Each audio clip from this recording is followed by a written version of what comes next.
Welcome to Assignment 1, Reflective Entry 2, Copyright and Fair Dealing by Matt Barbas for the PIDP 3240 Media Enhanced Learning course. Objective: what is this quote or idea about? What caught your attention? For my second reflective entry, I'll talk about the copyright laws relating to acquiring digital content obtained from the internet, such as research articles, images, and other texts that our program does not have agreements with. This topic caught my attention because I use many charts, diagrams, and anatomical pictures from the internet and incorporate them into my PowerPoint slides. Typically, I would reference at the bottom of the slide where I obtained the digital image, not knowing if I had permission to display the selected image. It is important to note that copyright protects literary, artistic, dramatic, musical works, performances, and communication signals. This includes items such as book articles, manuals, photographs, graphs, CDs, DVDs, software, databases, and websites. After reading through some material provided by the Vancouver Community College Library webpage, the University of Waterloo Copyright Guidelines, and other helpful resources from the internet, I will briefly explain the fair dealing policy for instructors and what is required of the instructor when they are deciding which and how much content can be used for educational purposes. Reflective: why did you choose this quote or idea, and how do you identify with it?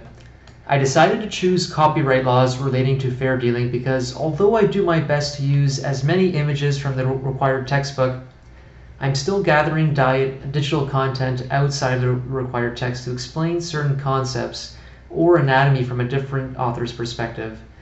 My colleagues and I have questioned how much content outside of the required textbook is permissible to reproduce educationally.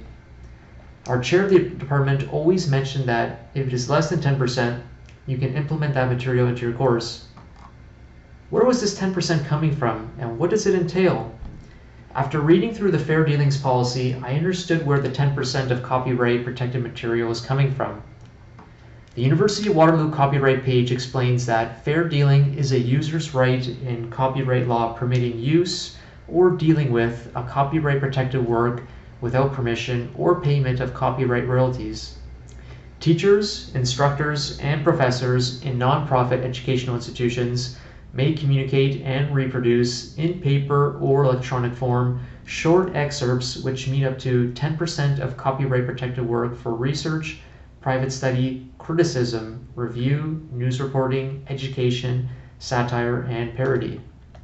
As an instructor at a post-secondary institution, using digital images and content that is copyright protected for educational purposes, I would pass the first test of the fair dealing provision in the Copyright Act.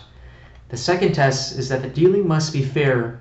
The Supreme Court of Canada in landmark decisions in 2004 and 2012 guided as to what the test means in schools and post-secondary educational institutions. The fair dealings policy applies fair dealing in nonprofit K-12 schools and post-secondary educational institutions and provides reasonable safeguards for the owners of copyright protected works following the Copyright Act and the Supreme Court decisions. Interpretive: what does it mean to you? What insights do you get from the quote or idea? How has your thinking changed by reflecting on this quote or idea? After reading through the fair dealing guidelines set out by the Supreme Court of Canada, I have a greater understanding of what copyrighted material I can distribute to my class and the amount of digital images I can present in a PowerPoint slide. The fair dealing policy states that a short excerpt from a copyright protected work may be provided or communicated to each student enrolled in a class or course. For example, a class handout, as a posting to a learning management system, and as part of a course pack. But what is a short excerpt specifically? A short excerpt, as I mentioned before, is up to 10% of copyright protected work. This includes literary work, a musical score, a sound recording, one chapter from a book, a single article from a periodical, and an entire artistic work, including a painting, print, photograph, diagram, drawing, map, and a chart. A short excerpt also includes an entire single poem and an entire entry from an encyclopedia. It is important to note that copying multiple short excerpts from the same copyright protected work is prohibited, In the event the educational institution is charged for communicating or copying a short excerpt from a copyright-protected work, must be intended to cover only the costs of the institution, including overhead costs. So that was a quick run-through of the guidelines of the Fair Dealings Policy. I'm now more confident in what and how much copyright material I'm allowed to use in my teaching practice. However, there are a few more questions that I need answered. So I visited the Copyright Frequently Asked Questions page through the University of Waterloo website. One question I had is, do I need permission to link to a website? Well, the page mentioned that linking directly to a web page containing content I wish to use is always permissible, since content on the web is copyrighted in the same way as print and other formats, even if there is no copyright symbol or notice. Best practices include checking the website's terms of use and legal notices to ensure linking is not prohibited. The page mentioned that I should always include the details of the author, copyright owner, and source of the materials by the link. Another question I had was, are there any databases of copyright material that I can use for free without worrying about copyright? Yes, there is. There are many databases for public domain material, such as Pixabay, which features millions of high-quality stock images, videos, and music. Project Gutenberg, which offers the largest collection of copyright-free books online. Decisional. How can this new or enhanced interpretation be applied to your professional practice? This new interpretation of copyright law and fair dealings policy can be communicated to learners through the course outline. For any assignment or presentation a learner submits, I will start to encourage copyright awareness in the classroom.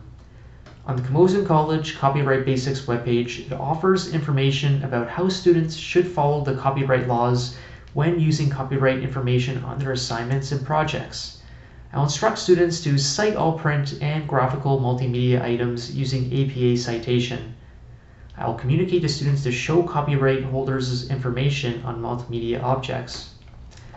I will also encourage them to use alternatives to copyright protected media, such as creating their own images, own sounds, their own videos, or looking for open resources and materials created with the Creative Commons license.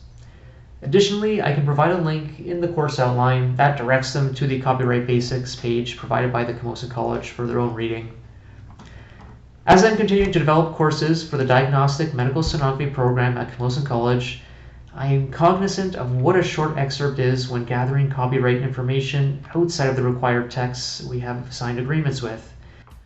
I'll have to reconfigure some of my PowerPoint slides to keep it under 10% of the content. That's it for today's podcast. Thanks for listening in.